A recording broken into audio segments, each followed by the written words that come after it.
नमस्कार, मैं हूं दिबांजलि मोइत्रा। भगवान जगन्नाथ की रथ यात्रा को सुप्रीम कोर्ट से अनुमति मिल गई। हालांकि सुप्रीम कोर्ट ने इस रथ यात्रा में कुछ शर्तें भी रखी।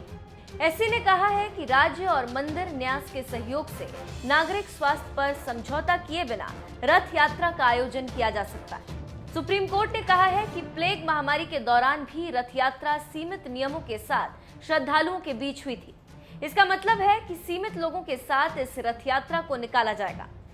देश भर में फैले कोरोना वायरस के मद्देनजर इस बार पूरी रथ यात्रा पर रोक लगी थी, जिसके खिलाफ कोर्ट में याचिकाएं डाली गई थी। इन याचिकाओं पर जो बेंच सुनवाई कर रही थी उसमें CJI SA Bobde, justice AS Bopanna और जस्टिस दिनेश माहेश्वरी शामिल थे, जिसे एससी के इस बेंच ने रथ यात्रा को शर्तों के साथ जारी रखने का फैसला सुनाया।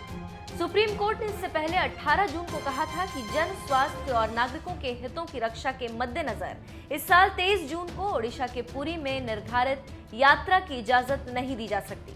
अगर हमने इसकी अनुमति दी तो भगवान जगन्नाथ हमें कभी माफ नहीं करेंगे। सुप्रीम कोर्ट में पुरी की भगवान जगन्नाथ रथ यात्रा मामले की सुनवाई के दौरान सुप्रीम कोर्ट में केंद्र सरकार की ओर से सॉलिसिटर जनरल ने कहा कि रथ यात्रा की इजाजत दी जानी चाहिए और वहां कोरोना के मद्देनजर गाइडलाइंस का पूरा पालन किया जाएगा।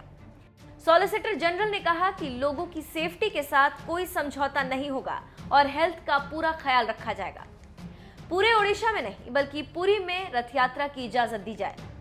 सॉलिसिटर जनरल ने कहा कि हम शंकराचार्य से मशवरा की बात कर रहे हैं, वो सर्वोच्च धार्मिक गुरु।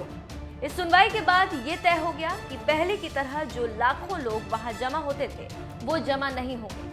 सिर्फ जो लोग पूजा करने के लिए जरूरी है वही इस यात्रा में शामिल होंगे। अखिल भारतीय संत समिति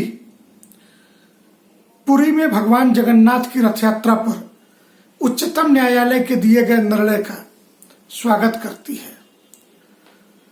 आदर्श स्थिति यह होती कि पूज्य धर्माचार्यों से विमर्श करके निर्णय लिया जाता, परंतु एक बात का संतोष है कि हजारों वर्षों की हमारी परंपरा टूटने से बच गई। यह यात्रा निकले और सदैव प्रत्येक परिस्थितियों में जब देश किसी भी प्रकार के संकट में रहा है, सनातन धर्मावलंबी धर्माचार्यों ने 2 कदम आगे बढ़कर के देश का साथ दिया है। तो ऐसी परिस्थिति में सुप्रीम कोर्ट के किसी निर्णय का विरोध करने का हमारा मन भी नहीं है, लेकिन हमारी परंपरा बची रहे, हमारे आदर्श उच्चतम मूल्य बचे रहें, इसकी भी चिंता भारत के सर्वोच्च न्यायालय को होनी चाहिए। ऐसा आज हुआ, इसलिए हम उनको सादर धन्यवाद ज्ञापित करते हैं।